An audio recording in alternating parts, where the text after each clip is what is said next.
राधे श्याम, हरे कृष्णा। तो अधिक मास में भगवान श्री कृष्ण अर्जुन ने, भगवान पुरुषोत्तम ने कहा है श्री अर्जुन को कि जो जो व्यक्ति दान करता है,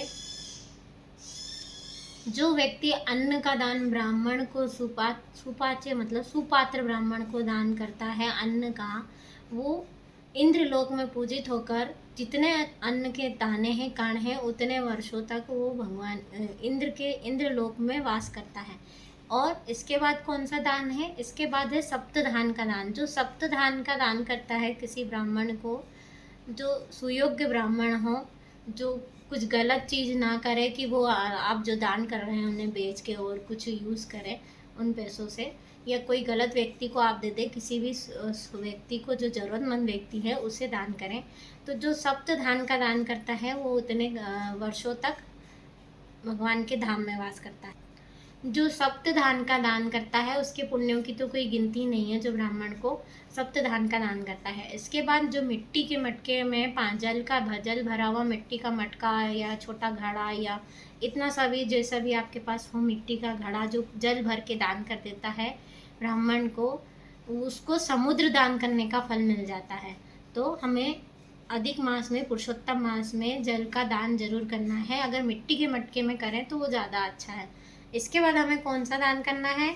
इसके बाद हमें आसन या कुशा का दान करना है। कुशा के आसन होते हैं, ऊन के आसन होते हैं, जितने भी तरह के आसन होते हैं जो मंदिर में ब्राह्मणों को दान करता है, वो 10,000 वर्षों तक अग्निदेव के लोक में विराजमान होता है।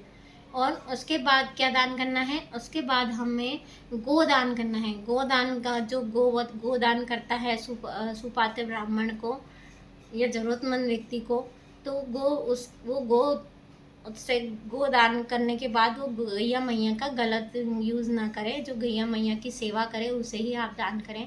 तो आप जो गैया मैया को दान करेंगे किसी सुपात्र ब्राह्मण को, तो आपने गौ माता का दान किया है, तो गौ माता के जितने भी रुएं हैं उतने वर्षों तक, उतने करोड़ों वर्षों तक आपको भगवान के साथ गोलोक धाम में रहने का अवसर मिलेगा गौ माता का दान करने से। तो हमें गौ माता का दान जरूर करना है। और क्या है? और जो शालिग्राम को पीले वस्त्र में लपेट कर दान करता है सुपात्र ब्राह्मण को, उसे चंद्र और सूर्य लोक में रहने का अवसर प्राप्त होता है 10,000 करोड़ों वर्ष तक। और इसके बाद क्या है? इसके बाद है जो वस्त्र दान करता है, जो छाता दान करता है, जो जूते चप्पल दान करता है, उसे 10,000 करोड़ वर्ष तक,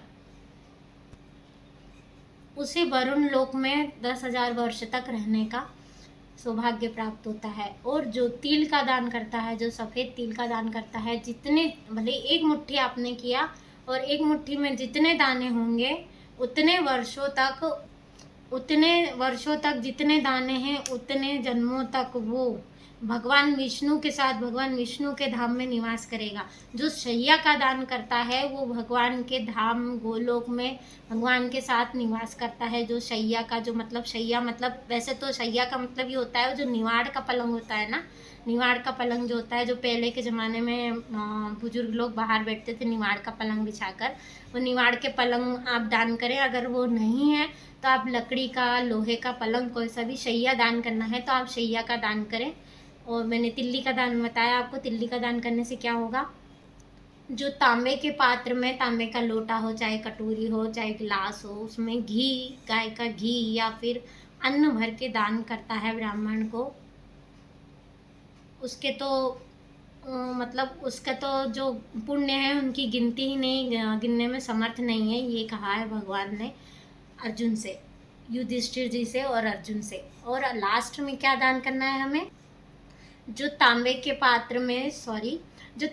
पात्र में घी और या अन्न भर के दान करता है, उसको कुबेर के लोक में निवास मिलता है, कुबेर के धाम में निवास करता है। जितना वो दान करता है उस हिसाब से।